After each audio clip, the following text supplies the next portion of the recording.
हम अक्सर खबरों में सुनते हैं कि पेट्रोल का मूल्य 10 पैसे से बढ़ गया है, जबकि डीजल का 16 पैसे से। अब दिल्ली में पेट्रोल का मूल्य होगा 71.12 रुपए और डीजल का मूल्य होगा 66.35 रुपए। इसी तरह क्या आपने दुकान से सामान खरीदने पर प्राप्त हुई रसीद को ध्यान से देखा है? क्या इस पर वस्तुओं का मूल्य सिर्फ पूर्ण संख्याओं यानी होल नंबर्स से अंकित किया होता है? आपने ऐसी संख्याओं में एक बिंदु प्रयोग होता हुआ देखा होगा। इसे हम कहते हैं दशमलव बिंदु यानी डेसिमल पॉइंट। दशमलव बिंदु का प्रयोग पूर्ण संख्याओं को भाग से अलग करने के लिए किया जाता है। जैसे यहाँ दशमलव बिंदु के प्रयोग से 71 रुपए और 12 पैसे अलग किए गए हैं। इसी प्रकार 66 रुपए और 35 पैसे अलग किए गए हैं। ऐसी संख्याएं जिनमें दशमलव बिंदु का प्रयोग होता है कहलाती हैं दशमलव संख्याएं यानी डेसिमल नंबर्स। दशमलव संख्याएं भिन्न को व्यक्त करने का एक और तरीका है। हम कह सकते हैं कि दशमलव संख्याएं भिन्न का दशमलव रूप है। तो आइए इस वीडियो में हम दशांश यानी 10th स्थान तक व्यक्त की जाने वाली दशमलव संख्याओं की समझ बनाएंगे। मान लीजिए एक बड़े वर्ग को हम पूर्ण भाग कहते हैं। अगर हम इसे 10 बराबर आकार वाली पट्टियों में विभाजित करें तो प्रत्येक पट्टी इस पूर्ण भाग का एक दशांश भाग निरूपित करेगी। अगर हम इनमें से 3 भाग छायांकित करते हैं तो इस पूर्ण भाग में छायांकित भाग की भिन्न यानी फ्रैक्शन क्या होगी? सोचिए। छायांकित भाग की भिन्न होगी 3 दशांश यानी कि 3/10। जब किसी भिन्न का हर 10, 100, 1000 इत्यादि जैसी संख्याएं हो तो हम दशमलव रूप में व्यक्त कर सकते हैं। जैसे 3 दशांश को दशमलव रूप में इस प्रकार व्यक्त करते हैं और इसे हम पढ़ते हैं 0.3। किसी भिन्न को दशमलव रूप में व्यक्त करने पर हमें दशमलव संख्या प्राप्त होती है। इसलिए हम कह सकते हैं कि दशमलव संख्याएं भिन्न का दशमलव रूप है।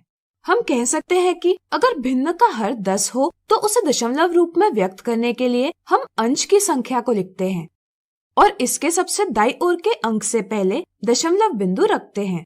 अगर अंश में एक ही अंक हो तो दशमलव बिंदु के पहले 0 रखते हैं। आइए इसे स्थानीय मान सारणी यानी प्लेस वैल्यू टेबल में व्यवस्थित करने का प्रयास करें। जैसा कि आप जानते हैं, दाईं ओर जाते हुए प्रत्येक स्थान का मूल्य 10 गुना कम होता है। इसी क्रम के साथ सारणी में हम एक और स्थान जोड़ेंगे जिसे कहेंगे दशांश। इकाई के दाईं ओर होने के कारण इस स्थान का मान भी इकाई से 10 गुना कम होगा यानी कि 1 दशांश होगा। इस प्रकार हम कह सकते हैं कि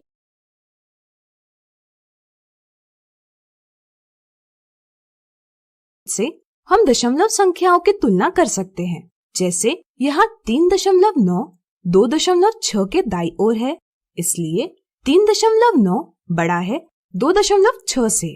या हम कह सकते हैं कि 2.6 3.9 के बाईं ओर है, इसलिए 2.6 छोटा है 3.9 से। दशमलव संख्याओं की तुलना संख्या रेखा के बिना भी की जा सकती है। इसके लिए पहले हम दशमलव बिंदु के बाईं ओर व्यक्त की गई पूर्ण संख्याओं यानी होल नंबर्स की तुलना करते हैं। जैसे 12.5 और 14.2 में पूर्ण संख्या 14 पूर्ण संख्या 12 से बड़ी है, इसलिए 14.2 12.5 से बड़ी है। जरा सोचिए, अगर पूर्ण संख्याओं का मान बराबर होगा तो आप तुलना कैसे करेंगे? सोचिए। चलिए हम बताते हैं। जब दोनों दशमलव संख्याओं में पूर्ण संख्याएं बराबर होंगी तो हम दशांश भागों की तुलना करते हैं। जैसे 23.4 और 23.7 में पूर्ण भाग बराबर हैं, इसलिए हम दशांश भागों की तुलना करेंगे। यहाँ 7 दशांश 4 दशांश से बड़ा है, इसलिए 23.7 बड़ा है 23.4 से। आज हमने सीखा दशमलव संख्याओं की तुलना कैसे की जाती है। अगले वीडियो में दशांश से संबंधित कुछ उदाहरण देखेंगे। आज हम देखेंगे दशांश से संबंधित उदाहरण। दिए चित्र को देखकर पता कीजिए कि सिरिंज में दवाई की मात्रा कितनी है। जैसा कि हम देखते हैं, सिरिंज पर स्केल मिलीलीटर में अंकित की गई है, यानी कि यहाँ तक दवाई होने पर हम कहते हैं कि दवाई की मात्रा 1 मिलीलीटर है। आप यह भी देख सकते हैं कि यहाँ प्रत्येक मिलीलीटर को 10 बराबर भागों में बांटा गया है। इस प्रकार मिलीलीटर का एक भाग होगा 1 मिलीलीटर।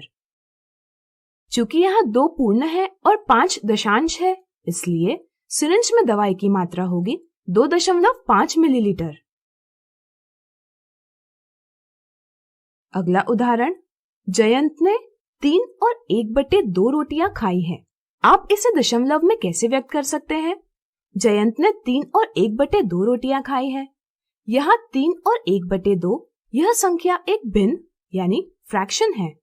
3 और 1/2 का दशमलव रूप हम निम्न प्रकार से भी प्राप्त कर सकते हैं। चूंकि 3 और 1/2 में 3 पूर्ण है और 1 आधा है, इसलिए हम इसे 3 धन 1/2 भी लिख सकते हैं।